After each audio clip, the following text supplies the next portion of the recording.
Então vamos lá, povo. Continuando aqui. No bloco anterior, eu disse para vocês a estrutura da conclusão, beleza?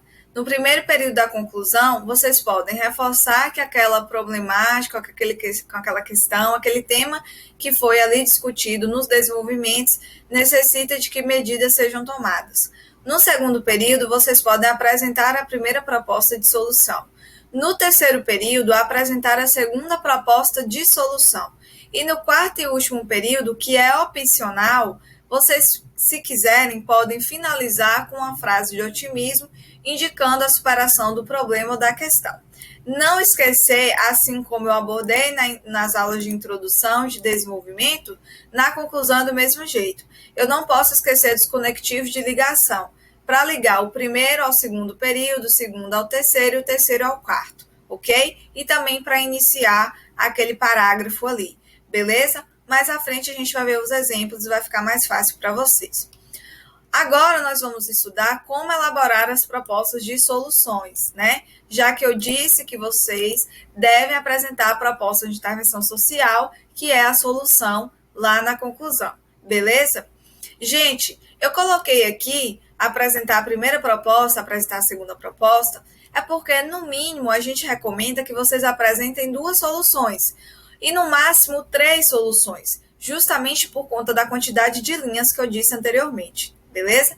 Mas, se você quiser, você pode apresentar uma única solução, desde que essa solução esteja muito bem elaborada, certo? Então, cuidado, porque uma única solução rasa, sem atender essas perguntas que vamos ver agora aqui, não vai adiantar. Então, você precisa construir as soluções respondendo essas perguntinhas.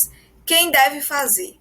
Quando eu pergunto quem deve fazer aquela determinada ação, eu estou falando, pessoal, do meu agente. Quem é o agente que deve realizar aquela atividade? E aí vocês vão ter que lembrar, né, do governo, da escola, da família, certo? Vocês podem lembrar das mídias sociais, assim como dos meios de comunicação, das ONGs, da sociedade, beleza? Das empresas, enfim, nós temos muitos entes e instituições na sociedade que são responsáveis por resolver determinadas questões e problemas que, claro, podem vir a ser temas de redação e que vocês irão escrever, ok?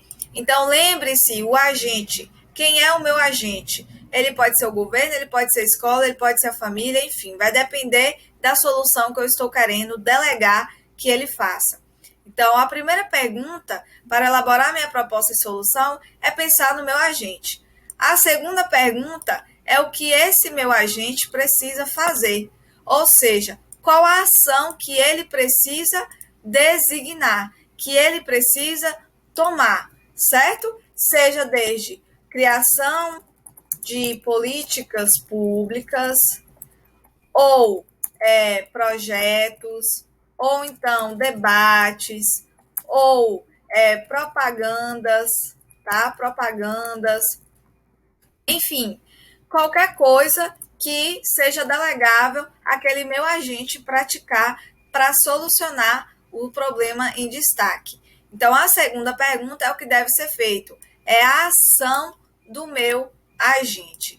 Beleza? Vou colocar aqui de outra cor para não misturar, ok? Então, vamos lá. A segunda pergunta é a ação daquele meu agente. E a terceira e última pergunta é qual a finalidade dessa ação, tá? Por que que o meu agente precisa fazer isso? Qual o alcance dessa minha ação? É a de amenizar a desigualdade? É a de amenizar aquela questão que eu discuti? É a de solucionar os problemas relacionados ao tema do saneamento? Tá? Então, eu tenho que pensar por que que ele precisa fazer isso, qual a finalidade de que isso seja feito. Beleza? Então, para elaborar as minhas propostas de soluções, vocês devem pensar e devem responder essas 3 perguntas.